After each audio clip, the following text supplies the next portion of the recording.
right.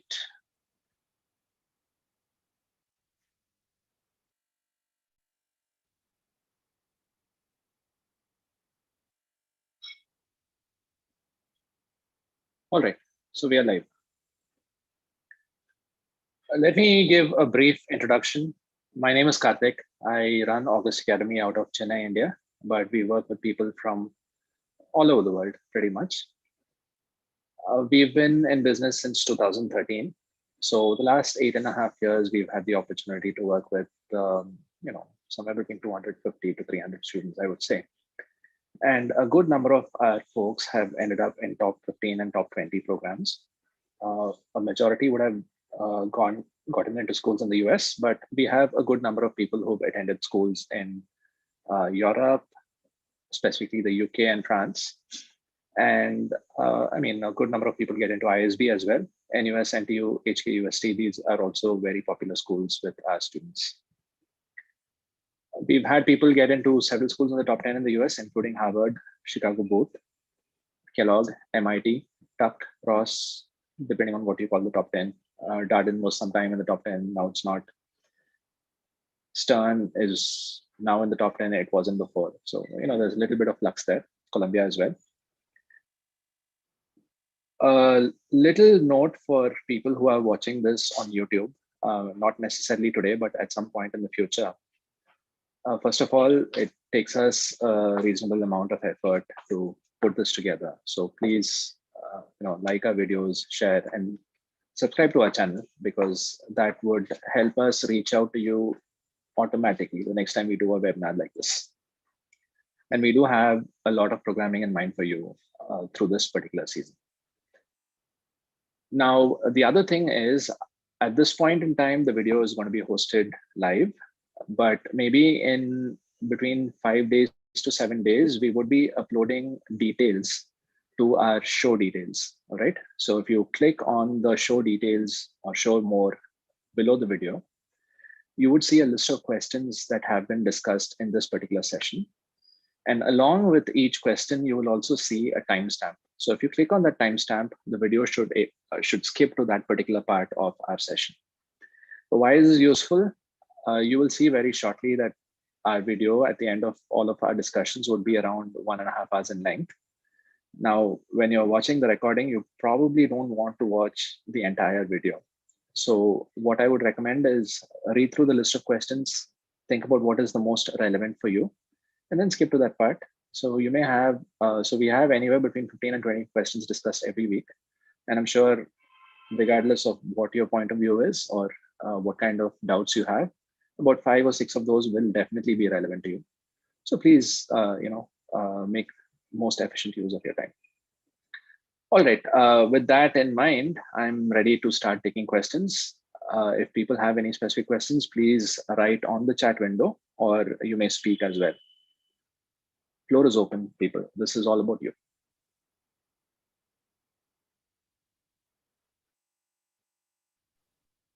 I can go first.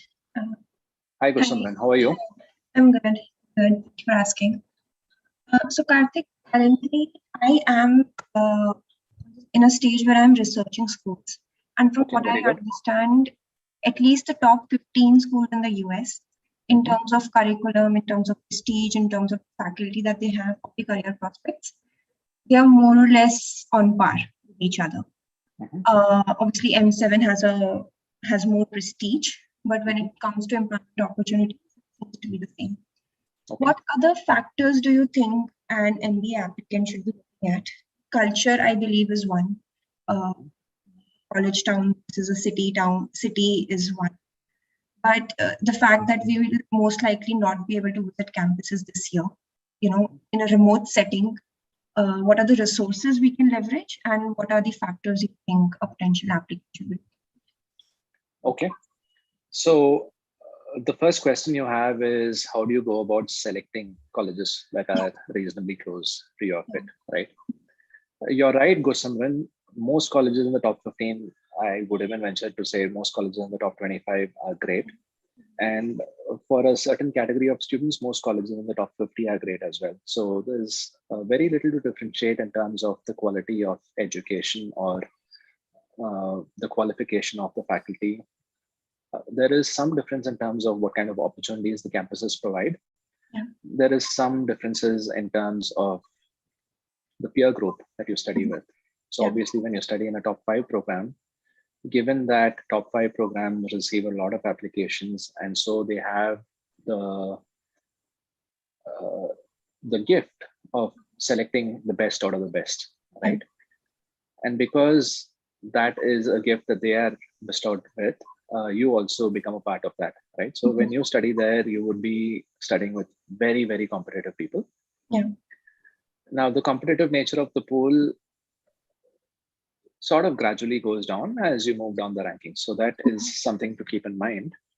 But having said that, especially from an Indian point of view, I think anywhere in the top 15 right now, you need a 730 or a 740 plus to get into, and anyone who's scoring a 730 or 740 plus is very, very competitive. So that's the crowd from an Indian point of view as well. Yeah. From a global point of view, I think most schools in the top 10 right now have a median or an average GMAT score of 730. So that's regardless of whether you're from India or not, regardless of where in the world you are, that's it. So that's the peer group, and the peer group is very good across the top 15, but it changes as you move up the ranking system, right? Now, there's the college town versus the big city difference that you brought up, and that's something that matters to some people. Personally, I don't think that's a big issue, right? There's advantages and disadvantages to studying in both settings. Now, what kind of big city environments are we talking about? We are talking about, let's say, in New York. Yeah. And New York has its own concentration of investment firms, right? Yeah. So if you get to study at NYU or Columbia, then you can pretty much take a taxi, visit Goldman Sachs, and then come back the same day. Yeah.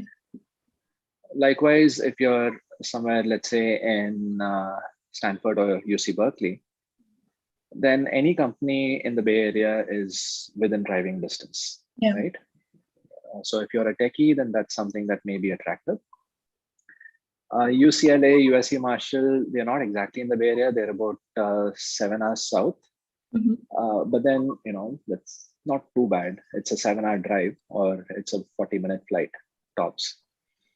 And not just that, but the LA and San Diego area is turning out to be a hub of startup activity as well. McCombs, Austin, that's another hub of startup activity.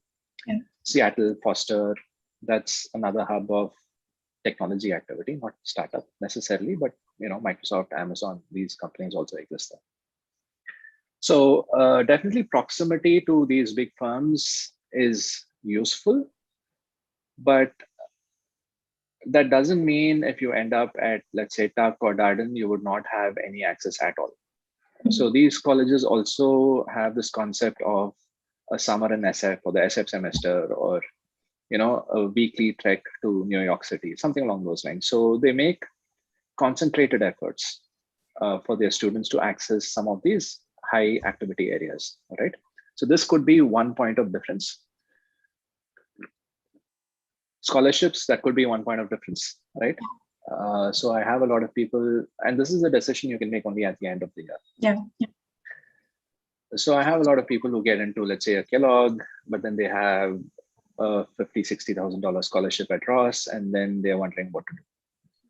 Some people go the Kellogg without the scholarship pay. Some people go the Ross with the scholarship pay. There's nothing to say that this is the better decision or that is the better decision. Yeah. At the end of the day, it's all about what is the better decision for you, right? But that's a decision point that you will come to at some point in the application process, way towards the end. So not to worry about it right now. So job opportunities, scholarship possibilities, whether, if at all, those things matter to you. So any school that's in the southern part of the United States is likely to be warmer. Any school that's in the northern part of the United States is likely to be colder. So, if those things matter to you. If the Ivy League brand matters to you, then there's about 4 or 5 schools that belong to the Ivy League, right? There's Harvard, there's Yale, there's Cornell. What else? There's Dartmouth, Tuck. So these are probably the Ivies. Yeah.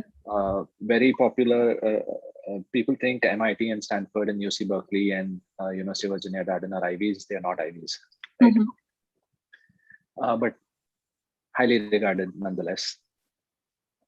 So these would be the primary decision-making factors. With regards to culture, I know a lot is written about culture. Yeah. But honestly, I think all schools have a great culture and all schools are looking for very similar candidates. So currently the trend is they want to have candidates studying with them who have great IQ and EQ both together, right? So IQ implies, GMAT scores and all that. Yeah. But EQ implies you're good with people, you're collaborative, you're friendly. And it's wrong to say Kellogg wants it, Ross wants it, but Harvard doesn't want it. At the end of the day, everybody wants the same thing. So if that's what they define their communities by, and you are that kind of person, you are likely to fit anywhere and everywhere, right? So don't overstress it. I would probably pay more emphasis to job opportunities and colleges that you are likely to get into. So at the end of the day, that is probably what is the biggest differentiator. So there's a certain set of schools where you're likely to get into based on your profile and GMAT particulars. So apply there. And within those set of schools, try to attend all their webinars. If they offer a masterclass, which they wouldn't have offered before COVID, but right now, some of these schools, I think Chicago Booth is offering a masterclass sometimes. So sitting here in India, you can attend some of their classes. So make absolute use of those opportunities. Talk to students, see where you get a better vibe, and go with it. That's what. Got it. All right. So I think I'm going to pick up a couple of questions from the chat window. Dilip, is Dilip with us? Yeah, Dilip is with us. Yeah, correct. My question is related to TOEFL. How much score should we target in TOEFL for your schools? I think there's a definite cutoff for TOEFL. And if you look at most schools, they would have published that cutoff. So I think it's probably 105 or something. As long as you clear the cutoff, you should be fine. Ashna has a question. I have a GRE score of 319. Is it competitive enough for schools like the National University of Singapore, Nanyang Business School, Singapore, etc.? I think a 325 would make things a little bit more competitive. So if you can get closer to that score, that would be better for you. Roughly a 325 is equivalent to a 700 on the GMAT. And that is the minimum GMAT that schools like NUS and NTU are looking for. Does anyone have any other questions? Sir, can you please explain a bit about the post-MBA goals?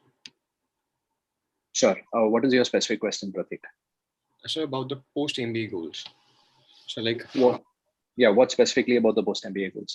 How we should be considering the post-MBA goals while we are like applying for various colleges in US. Okay. So, Shilpa, I also have a similar question. So when I write the application for post-MBA goals, I see there are three aspects to it. One is like immediate goal just after the MBA. One goal is maybe after 4 to 5 years. And then there is a long-term goal, right? Okay. So I'm usually confused in which aspect I should focus more while writing the essay. So if you can just guide us on that. Okay, so let's see. I'll try to open up mind map and let's see if we can. I don't think we have a lot of questions, right? So there's a person called Riddhi Saha I've been interacting with. You're not a backup wicket keeper by any chance, are you?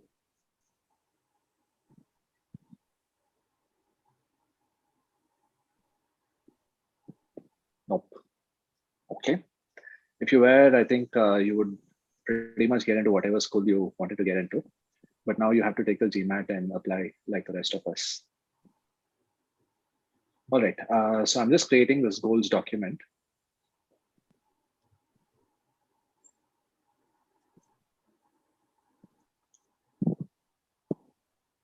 So let me share.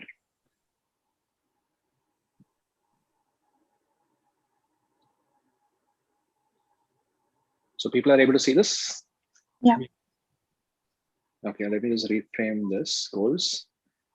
So like Shilpa said, right? I mean, there's short-term goals, and then there's long-term goals, and then there's medium-term goals, right?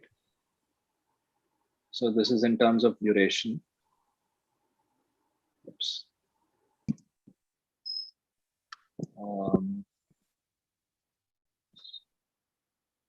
So let's put this here.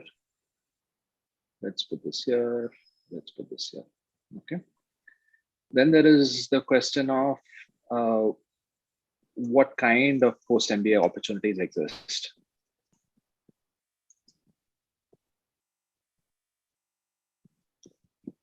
So broadly speaking, we have consulting, then we have financial services,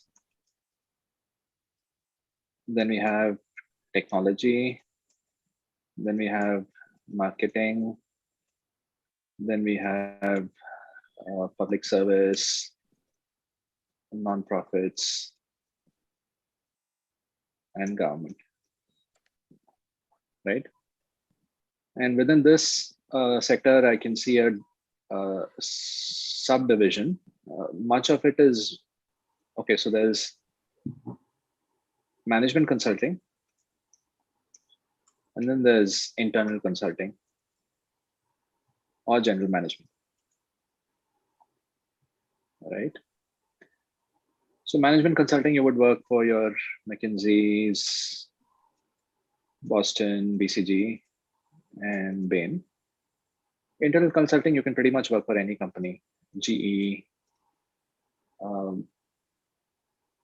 Siemens,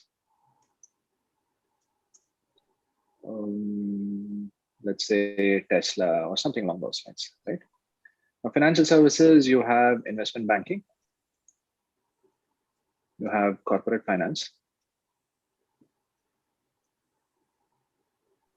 then you have PE, VC, then you have other tracks that are a bit more niche. Okay, so this is the most popular one. Actually, investment banking and corporate finance, both of these are popular. Now, technology, primarily we are looking at product management roles. But there's a good number of enterprise sales as well, also known as account management. And then there could be some general management as well, internal consulting, right?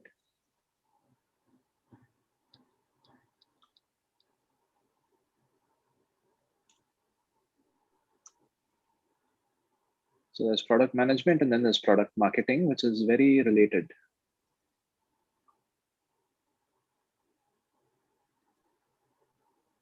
Marketing, I would typically say avoid as a foreign student, if you are a foreign student.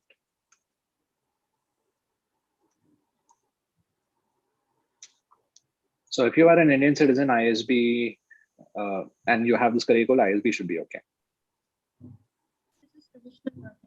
In the CPG industry, product marketing is still something we can explore. If you're applying to ISB or the IIMs.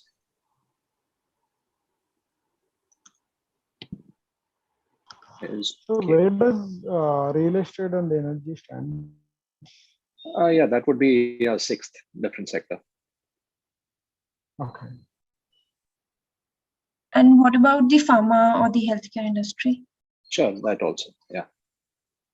So pharma, healthcare, and then real estate. So I'm just going with the most popular ones. So in pharma and healthcare, typically you have administration,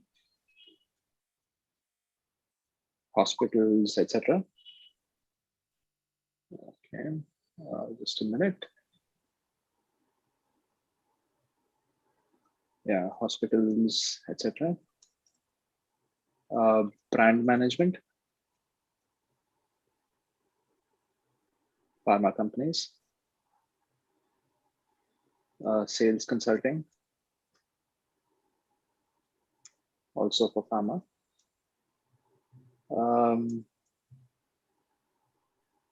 Product management, healthcare startups, Apple and whatnot. Right? Real estate, pretty much construction management, I guess. Need to check about job opportunities. Visa specializations. These are sponsorship conditions.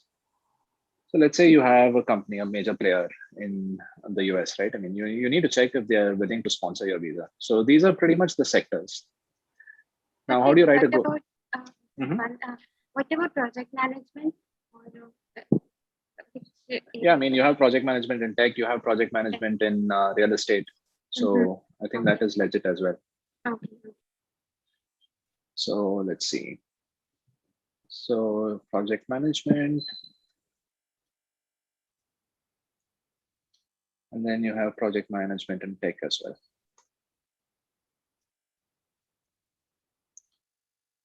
So these are pretty much all the possibilities out there, right? Now let's try to see if I can make this bigger. Yeah. Now, how do you write a goal essay? I think that's what somebody had in mind. So the other thing is, what skills do you have? What industry do you belong to? That's also something you need to think about. In fact, I'll make this personal checklist.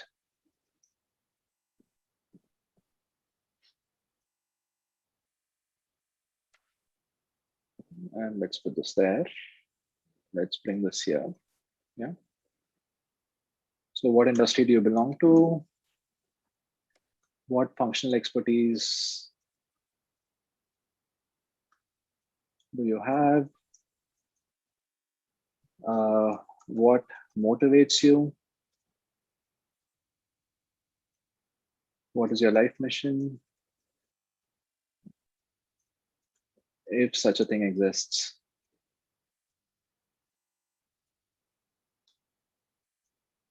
Then you have what makes you happy with regards to work strictly. So, you know, talking to people, developing innovative products, process optimization, managing timelines. What else?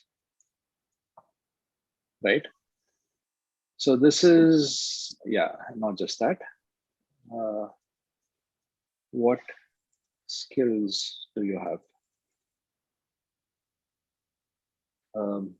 Can lead big teams, then good with numbers. What else? Right? So pretty much, these are the things you'll need to think about. These are the legitimate post-MBA career opportunities. So preferably don't write something outside of this. I do have people wanting to get into media. I do have people wanting to get into sports management. Those are niche, and if you have the background for it, that is fine. If you don't have the background for it and you're currently a software engineer wanting to get into media, please don't do that. If you are currently a chartered accountant looking to get into sports management, I understand, but you know, I mean, it doesn't seem very logically continuous. So it may not be the best goal to write about. Okay. So out of all these goals and some niche goals, which I haven't listed out, think about which fits your personality based on your personal inventory checklist, right? So you need to find that fit between who you are and what is available out there. And once you are able to do that, the goals essay is very straightforward. So just say goals essay, right? I still like this left to right thing. So you'll probably just, what is your life's mission? And what kind of LT goals will help you achieve your life's mission. And what kind of ST goals will help you get to your LT goals? What skills you have that are relevant?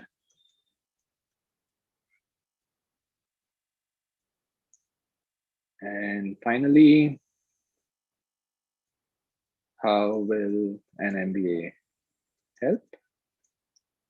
And why that specific school?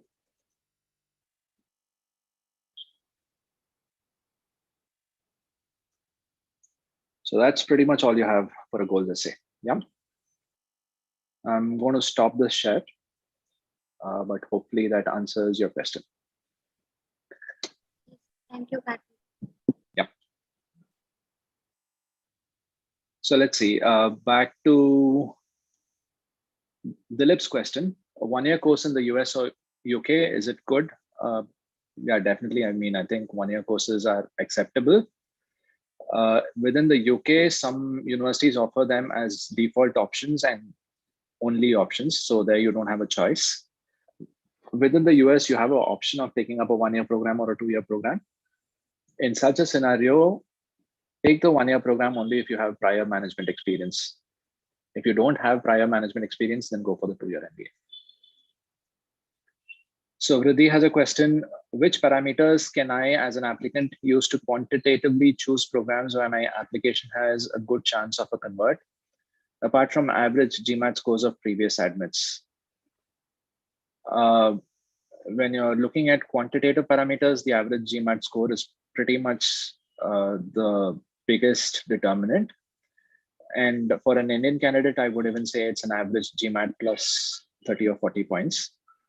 Now, apart from that, try to be as close to the median experience profile of the class as possible. So that would be useful as well. And yeah, I mean, that's pretty much it. So Haripriya has a question. Hi, I have a GMAT score of 720, 5 years of work experience in Singapore as a mechanical engineer, Indian female. Can you help on the criteria to consider apps between R1 and R2? See, I mean, there's no criteria to consider between R1 and R2.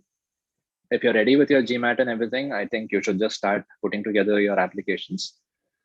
So I would recommend choosing a shortlist with some stretch colleges, some target colleges, and some safe schools, right?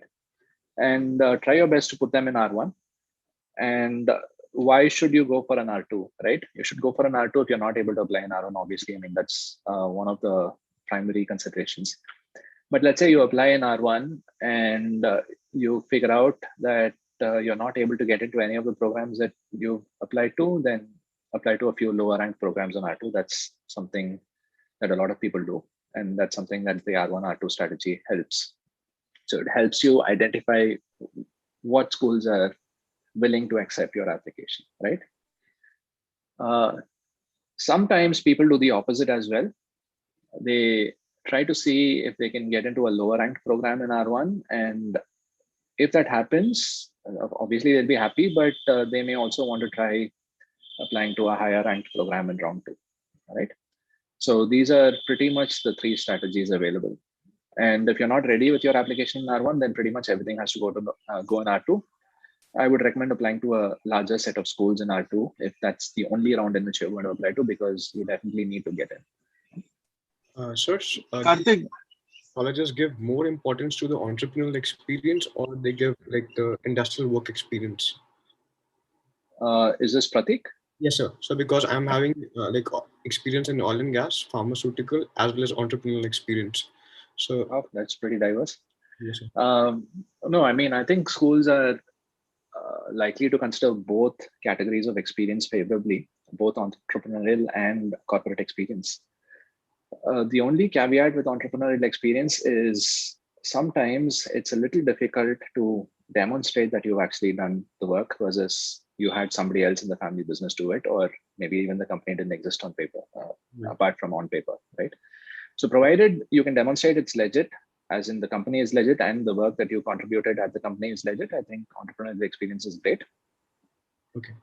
That problem never comes up with corporate experience, especially when you're working for a listed Fortune 500 firm with a very strong HR team. So let's say you're working for Deloitte. I'm sure someone in New York can figure whether you're in the system, even if you're working out of Bangalore, right? So that's the advantage of working for a corporation. But apart from that, all that matters is you do good work and you demonstrate impact. And if you're able to do that from your jobs, then it doesn't matter. And so what is the importance of like LORs, like if I'm putting it for the entrepreneurial experience? So don't get it from family members. Get it from someone who has a good professional reputation, who's interacted with you reasonably closely. So that's the problem, right? It's difficult to find someone who interacts with you reasonably closely if you are the founder of the startup. Maybe if you're if you have an investor, that person could be somebody. If you have board members, then they could be people. Or you could just be talking about clients. So let's say you have a digital marketing startup, right? Which a lot of people seem to be having nowadays. And you cracked a big client, let's say a real estate construction firm in your city. So let's say Prestige Group is your client, right? Right, sir. So the chief marketing officer at Prestige could give you a recommendation. I think that would be very legitimate. Yeah?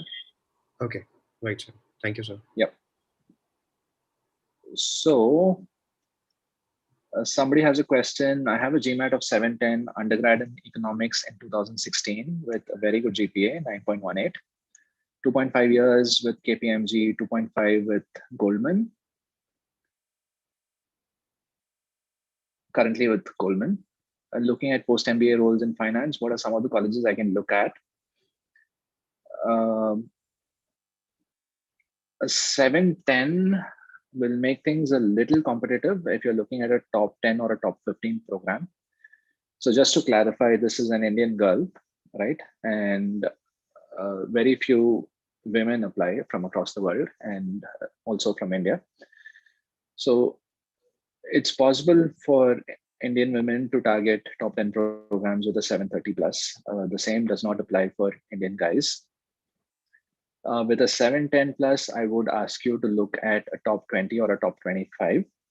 If you have very strong experience within your companies, if you have a demonstrated track record of leadership, and if you have good extracurricular experience, then you may be able to consider a top 20 program, and you may even be able to crack it even with a 710. But if your experience is pretty normal and typical of someone in your profile, then a top 25 would be the way to go. So Georgetown is a program that seems to be very relevant in the top 25. I visited their campus in 2019. They are in DC. And surprisingly, they told me that they actually have the most candidates working on Wall Street. It's a very nice campus. It's a campus that places a lot of importance and value to integrity and having a strong moral fabric. So, I mean, that's those, when people talk about how they are very core to their values, definitely that's very attractive to listen to. And they also have a track record of placing people in Wall Street. So that's a campus that you can look at. If you're able to improve your GMAT to around 730 or so, definitely Eastern and Columbia should be programs that will open up.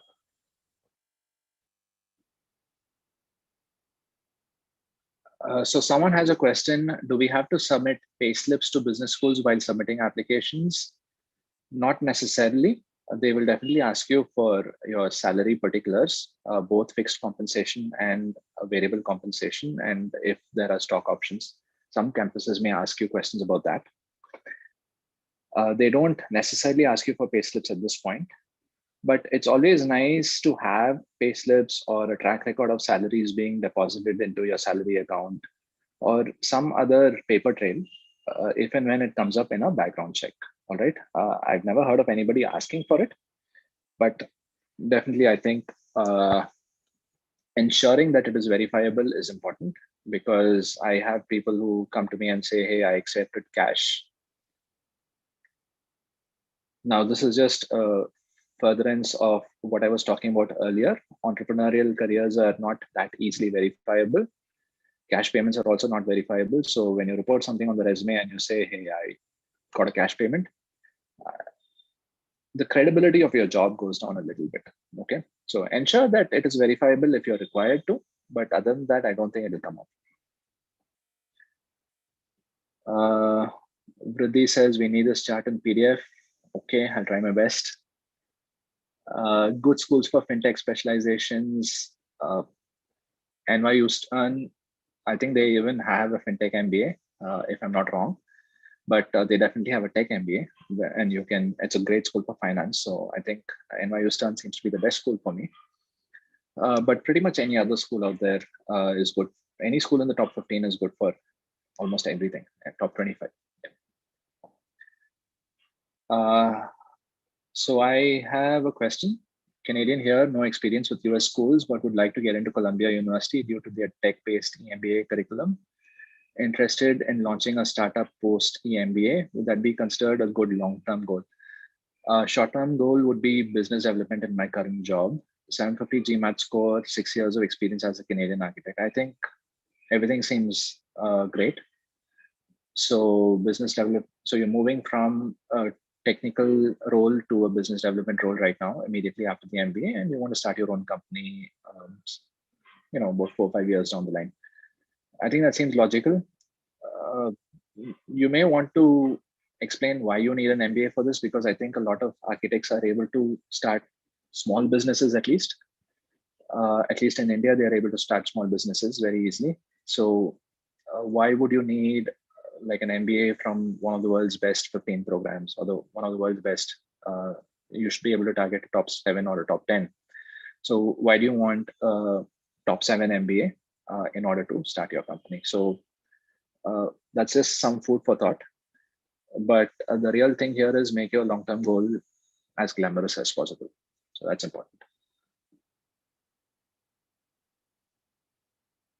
So Karan has a question. You mentioned that the ideal GMAT score for Indian applications as average GMAT plus 30-40. For top 10 programs, would that mean a 760 to 770, or would a 750 suffice? Also, any advice to enhance profile in the next 1 year to 4 applications? So I think it plateaus after a 750, all right, at this point at least. So 750 plus is all the same. And with regards to how you can make your profile better, assuming you're applying next year for class that starts in 2023, right? So you'll be applying in 2022 for the 2023 intake, which is the class of 2025. Get more leadership at work. If you're working for a services firm, try to see if you can work for a product firm. Get better extracurricular activities. If you don't have the opportunity to take up leadership positions at work, try to see if you can get a leadership opportunity in your extracurricular initiative. And just have fun, develop some interesting hobbies. So I learned sailing after round 2, right? So usually my busy season is from June to, let's say, January or so. And I have some free time in February and March. So this year we had a lockdown in Chennai, right? I mean, as almost all places across the world. And these lockdowns slowly eased out in September and October, and it almost became non-existent in December, right? And then we had another set of lockdowns in April. So there was this brief period of time between February and March where there was no lockdown, and I also had free time. It kind of worked out very well. Chennai is obviously a beach town, right? Beach city. And we have a harbor and we have a sailing club, which is quite nice. And I got to experience it for the first time in my life, and it was wonderful, right? So some people learn music, some people learn dancing, some people, I know some consultants out there in the US who are actually competitive dancers, right? So in their off season, they are doing salsa dancing or something, but not just for fun. They are actually participating in competitions, right? So there's a lot of hobbies out there which first of all serve to enrich the soul. So definitely indulge in some hobby. But in addition to just indulging in the hobby for recreation and personal development, you can also make it a serious initiative by getting to the competitive level, whatever exists. All right. Abbas has a question. A software engineer with 2 years of experience, what would count as quality experience for someone from this field? I've worked with people in the services sector. I've worked with people from product companies. I've worked with people from large companies. I work with people from venture funded startups. Pretty much all of these experiences count as quality experience. Definitely, it is very competitive if you work in the services sector. So if you're from Wipro, Infosys, TCS, Accenture Tech Consulting, Deloitte Tech Consulting, you're going to be finding it a little bit more difficult. All right. Now, when you work for a product firm, but a large scale firm, so now we are talking Google, Facebook, Microsoft, you will probably find it a little bit easier for two reasons. Product firms are supposed to be closer to the business than services firms. That's one reason. But also there's the fact that it's much, much more difficult to get into a Google or a Microsoft or a Facebook than it is to get into a Wipro or an Infosys, right? So there's a quality signal that goes out. Now, venture funded startups, not that difficult to get into. So I'm talking about your Flipkarts and Paytms and Zomatos and Oyos. Not as difficult to get in as a Google or a Microsoft, but definitely more difficult to get in than a Wipro or an Infosys. But regardless, there's very rapid growth that's possible in a venture funded startup. So if you joined Swiggy about 3 years ago, you may be, forget Swiggy, Byju's, right? One of my competitors in this space. But you know, I mean, we operate in different scales. I'm a very, very, very small business, and Byju's is what they call a decacorn right now, $10 billion in valuation. Right? So if you started with Byju's about 3-4 years ago, you may even be an AVP right now. So the opportunity for career growth is very, very rapid, right? So that provides an interesting set of experiences. So the quality signal may not be as high, but definitely you get to experience life at the bleeding edge. So that's important as well. Some self-promotion here. So there's at least 3 people from the Byju's sphere of companies who are working with us this year. So they might be a huge competitor, a David versus Goliath situation, but you know, AVPs at that place work with us, right? So that's just a little bit of self-promotion. Thank you. Yeah. So will serving notice period to current job during interview affect admissions chances? Probably not, but why would you want to do that? Think about whether there's a good reason for why you want to do that. Anirudh has a question. For an Indian IT male to be considered for top 15 colleges or 20 colleges, a 330 plus would be very useful. If I'm on notice period to join another firm in 2 to 3 months, will it impact my interview session or post-interview process? Probably not.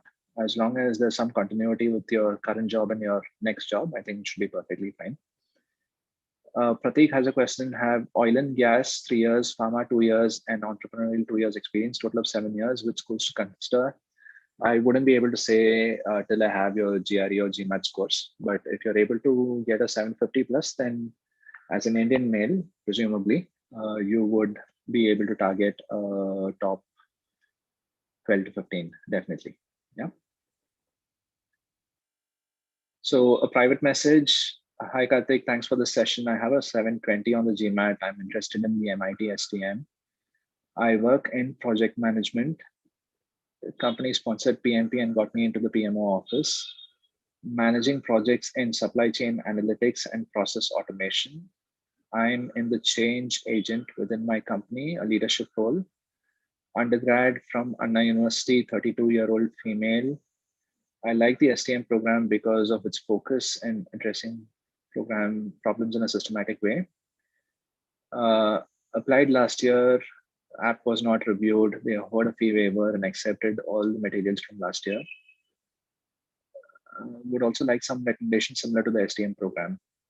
So the SDM program is great, especially if you're in high tech and if you're looking at project management or product management career outcomes. And if those are the kinds of outcomes you're looking for, and if you work in the technology industry, then I think any tech MBA should also serve the purpose. So that would mean the tech MBA at Cornell or NYU. Then there's also the advanced MBA program at Cornell, which is a one-year program. This is something that's targeted at people with higher or advanced education degrees, not just advanced management, but advanced education degrees. You may write to them and ask them if the PMP counts as an advanced degree. If it does, then that's also something that you would be eligible for. But apart from that, any school that offers a regular MBA program should also be fair game, because product management is a very legitimate career option out of a regular MBA program also. Yeah, if you're interested in strategy and general management, that's perfectly fine. Yeah. So with a 720, maybe a program in the top 20, let's say 11 to 20. So we are starting with about Darden or so, going on to Tepper and Georgetown. So that would be the range I would explore. All right, I think that was the last question. Does anyone have anything else?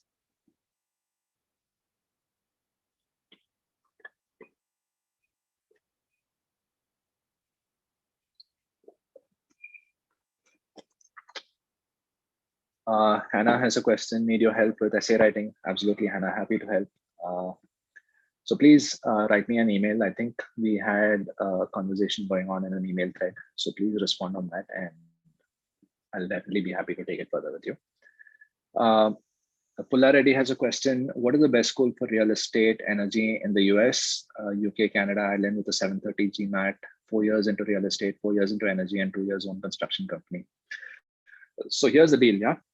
Real estate and energy are definitely legitimate career options, but as an Indian citizen, you may not find it easy to find a company that will sponsor you for a visa. Definitely in the energy sector, and the real estate sector is really, really small. So you may want to think about your goals really carefully, but again, your previous experience seems to be connected to a future in real estate and energy. So that's a conundrum that you'll have to work out. The best school, I believe, is Columbia for people who are looking for real estate outcomes. But any top 20 program should be okay. With a 730 GMAT as an Indian male, I'd probably recommend that you look at a top 20, top 22 program. Anirudh has a question. Can we start writing essays while preparing for the GRE and GMAT? Working on your own, most definitely, yes. I would advise you to make the best use of your time. Working with us, we try our best not to start working with somebody before they finish their exams. That's because we charge in advance, and I mean, it's without a clear outcome in mind, it's a little difficult for us to start the process. There's a lot of uncertainty with regards to where a candidate ends up. So almost everybody who writes to us wants to target a 730 or a 760, but a 760 is a 99 percentile score, which means out of 100 people who say they want to target a 760, only 1 person's going to get it. 99 people won't, right? A 710 is probably a 92, 95 percentile score, which means only 5 people will get 710 or 720.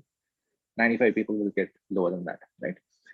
So, we are not very comfortable with those odds. And in the past, what's happened is some people have definitely improved their scores, but a good number of people have not reached their targets. That's okay. That's not a problem so much. The problem comes up because the schools that they have in mind are the kind of schools that you can get into only with the 750, all right? So that would be an M7 or a top 12, something along those lines. So if you don't get a 750, but you get a 710 and you're willing to consider a top 25 program, I'm happy to work with you. If you're targeting a 750, get a 750 and want to apply to a top 7 or a top 10, that's also okay. But if you get a 710, but you want to apply only to a top 7 or top 10, I'm basically wasting your money here, right? Because that's not a problem that I can solve. That's not a problem that can be solved. And I don't feel very comfortable charging you for that in that particular scenario, right? So working together, we prefer not to do that unless you are done with your GRE and GMAT. This year, because a lot of people are still yet to appear for their exams, we have offered this situation where we've asked people to sign up for a shortlisting package where they get a little bit of the preliminary work done. And we don't charge them a lot as well. And as and when they're done with their GMATs, we try to see if the shortlist matches the GMAT. And if it doesn't, then we revise the shortlist. And then if the candidate is okay with the new shortlist, then we allow them to upgrade to a higher consulting package. So that's something that we've been doing for about 3 or 4 people this year. If you want, you can write to me and I can give you some more details about that. Someone has written that they are writing their GMAT on the 5th of September. When is the earliest I should reach out to around 2 applications? Maybe the evening of the 5th. I think that should be good. Unless you want to start with a shortlisting package, in which case you can reach out to us right now and I can give you some details about that. How much emphasis is given to undergrad score university? Directly, not so much, but indirectly it makes a difference because the kind of work opportunities you get invariably depend on which school you studied at. So let me give you the example of McKinsey, right? McKinsey hires from the IITs, McKinsey hires from the IIMs, McKinsey hires from tier 1 engineering colleges, which are not IITs or IIMs. McKinsey also hires from arts and science colleges, some of the best in the country. So that would be like a Christ in Bangalore or a Stella Maris in Chennai or a St. Stephen's, something along those lines, or a Delhi University, right? But all of these people are not doing the same jobs. The IIT grads and the IIM grads get hired as consultants, perhaps at the analyst or the associate level, depending on whether it's an undergrad or a postgrad degree. People from top tier engineering colleges, which are not IITs, typically get hired into the data analytics practice, right? And people from the arts and science colleges or people from a business or a finance undergraduate background, they probably get hired into something that's called the research practice, right? Which is a back office kind of job. So the kind of work experience you get at the same firm, which is McKinsey, changes depending on where you graduated out of, right? So to the business school that you're applying to for your MBA, it doesn't really matter whether you graduated out of an IIT or an NIT or a Christ. All that matters is where did you work and what kind of work did you do. But the nature of the work that you did changes depending on where you graduated. So, it's a very roundabout answer to your question. Shashir has a question. Which schools should be targeted for an Indian candidate, 730 on the GMAT and 5 years of experience in energy consulting? I'm interested in strategy consulting post-MBA. So at the outset, I think a top 20 program should be viable.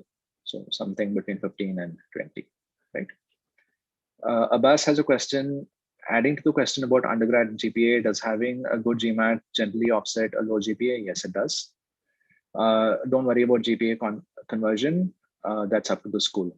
So just present your GPA in whatever system your college graded you at, and also present a page which talks about how the college provides its grades. Haripriya has a question. What is the difference between binding and non-binding admits? Can you please briefly touch upon approach for scholarships? Binding admits are binding.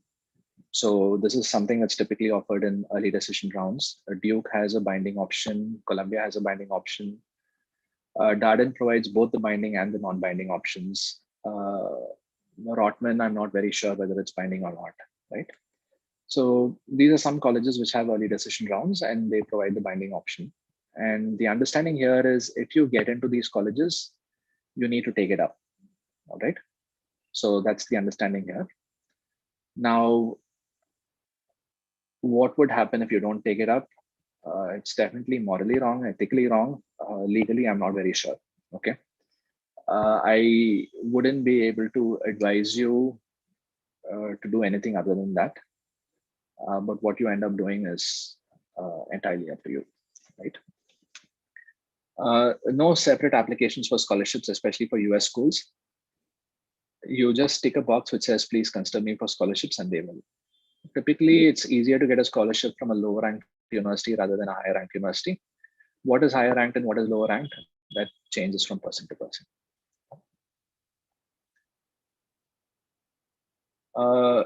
Gursimran has a question. I would be a reapplicant to Ross, planning to change my career goals from strategy consulting to commercial roles in pharma company. I come with 3 years of experience in pharma healthcare consulting with a focus on sales and marketing business problems. Your thoughts? Yeah, I think it should be fine. We worked with a few people from ZS Associates who've been in Salesforce consulting before for the pharma industry. We've also worked with people who did the same role, but for pharma companies. And I believe we talked about brand management roles in pharma companies for them, right? We'll of course have to examine the nature of the work that you did to figure out what is the closest fit. But broadly speaking, this seems logical. Karthik, just a follow-up question. From what I understand, as you mentioned, that a foreign applicant should probably not be writing marketing in their career goals. Yeah, for FMCG, probably not, but for tech and healthcare, it's fine. But additionally, from what I understand, a lot of the pharma companies do not sponsor international students. So the opportunities are limited. Yeah, that is a different issue. Yeah, that's something that visa sponsorship is something that you'll need to check in. But the brand management role itself is something that we've had success with in the past. Yeah. In fact, I think one of our candidates is at Kellogg with exactly the same goal. She used to work for Novartis. All right. So in your opinion, it's probably not a red flag, if I say. This was about 3 years ago, or maybe 2 years ago that she got in. Okay. So the visa issues may have changed in the interim. Mm-hmm. Always good to double check that and figure out what it looks like in the current stage. But if visa is not a problem, the role itself is not a problem. All right. Thank you. Yeah. All right. I think that is everything that we had. I have another question. Yeah. Who would this be? This is Anirudh. Yes, Anirudh, please. Will typically a month would be enough to pen essays for 3 to 5 schools if you are working with established academy or any other admission consultancy for that matter, generally speaking? So different people would have a different process. So I can't speak for other consultants in other firms. With the process we follow, we recommend that people come to us with at least 2.5 to 3.5 months for about 5 schools. Okay. I've definitely done this in much less time before. There was somebody who joined us just after Christmas about 4 years ago. And we finished 5 applications by the 5th of January. That's some sort of record for us. But on average, I think about 3 months would be useful. Thank you. Karthik, Any other questions? Yeah, can you talk a little more about your approach when you work with candidates? How is it structured? Absolutely. Yes, yeah. So what happens is when we get started, the first step is for me to understand your background information, right? So I have a set of questions which I'll be sharing with you, and I'll ask you to write down responses to it. Not a whole lot, but just enough so that I can understand, maybe about 300, 400 words per question for about 10 questions. So that's about 3,000 words. You should be able to finish it in about 5 days, but on average, people take about 15 days, which is fine. So when I said 3.5 months, this is the first 15 days. Following that, I would be able to review your material, and this will give me a better understanding of your background. I will put it in conjunction with your GMAT, and I'll be able to propose a shortlist. So we'll have a little bit of a discussion here. This discussion will probably take us about 5 days. So that's the first 20 days. So somebody had a question about, can we start working before the GRE or the GMAT? And I said, this year we've signed up some people for a shortlisting package. So these 2 stages are the shortlisting package. So if you are wanting to do this in parallel, we are okay with it. We wouldn't charge much for just the shortlisting stage, right? But whatever follows is the rest of the consulting engagement. In our comprehensive package, we have one brainstorming call to college. This is something that almost everybody who's worked with us has worked on. It's worked out very well because we have a lot of communication avenues outside of the phone call as well, right? So how does this phone call work? We set up a 1-hour time slot. Usually goes on for an hour and 15 minutes or so. We'll open up all the essay questions. So Ross, for example, they had this I felt challenged when I was out of my comfort zone when, and then, I realized I was different when, these kinds of essays. So they had those 2 short essays, and then they had the what are your short-term goals and why kind of essay. So I would ask people to come prepared with some homework and some ideas about what they could write about. And in the brainstorming call, we will dissect those ideas. And we will do one of a few different things, right? Sometimes the idea may not be a very productive thing to work on, and I will advise you as such, and then we will start looking for alternative ideas. So once we figure out what the right story to go with is, we will go a little deeper and we'll figure out what point of view to take. What are the specific questions you need to be answering, at the sub essay level. So after we have this discussion, I'll help you put together an outline for the essay, and then we'll close the call at that point. Then you'll send me a draft whenever you have it ready. My turnaround time is 2 to 3 days. Closer to the deadlines, it can become 3 to 4 days as well. And I would be giving you my comments on how you can improve your essays. And then you send me another draft, I'll send you more comments. We'll keep going back and forth till we get it right. We don't limit the number of reviews in our comprehensive package or any other package for that matter. And then we follow a similar process for the resume and the letters of recommendation. And then we do this for every other school that you've signed up for. Between the 3-school and the 5-school package, there's a little bit of a difference. In the 5-school package, we also include 2 one-hour mock interviews. In the 3-school package, we don't do that. It is separately chargeable. So this is the difference between the 3-school and the 5-school comprehensive package. In 2019, I did a series of Zoom workshops, 5 Zoom workshops. The first one was an overview of the MBA admissions process. In fact, let me just figure out the link. I can paste it.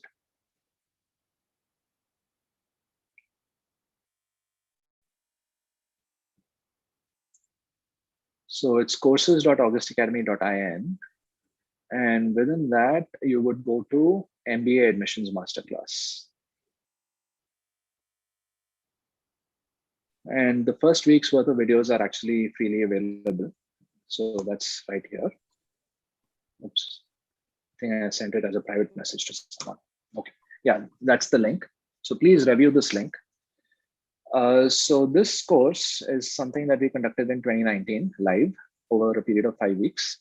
The first one was an overview of the MBA admissions process. How do you connect with people on LinkedIn? How do you make a LinkedIn profile? What's, some of this goals analysis discussion that we just did. The second one was a resume workshop, and the next 3 were essay writing workshops. We did another live version in 2020. I'm not 100% sure whether we'll do a live version this year in 2021 or not, but it turns out that a few other people are offering live versions at this point. But we started it first, all right? So this course is available, and we'll be providing you with access to this as well. So the recordings are available. Yeah, that's everything you need to know about the comprehensive package. We also offer an ultra option, which is exactly the same as the comprehensive package, but we don't limit the number of brainstorming calls. There's a very soft limit. The soft limit is as follows. If you have a call this week, the next call will have to be next week. This is just to prevent people from taking too much of our bandwidth closer to the deadline, right? So max of 1 call per week, but as long as that is there, I think it's perfectly fine. Other terms would be that the calls would be set up between 1 p.m. and 7 p.m. India. That's the time in which we usually take our phone calls. Turnaround time is 2 to 3 days. Goes to 3 to 4 days towards the deadlines. So the general advice is finish as much as possible before August. And the final term would be closer to the deadlines. Any edit or call requested within the last 2 days of a deadline, we'll have a last minute charge for it. So this is everything that you need to know about the comprehensive and the ultra packages. All right. Thank you. And do you work personally with all applicants, or do you have other consultants? I would be working personally with all applicants, but this year we may have an associate consultant as well. But whatever it is, that individual will work personally with all the applicants. That would be the single point of contact. But right now it's just me. So right now it's just me. Any other questions? So can you please tell me about the transcripts, when you need to apply for the transcripts?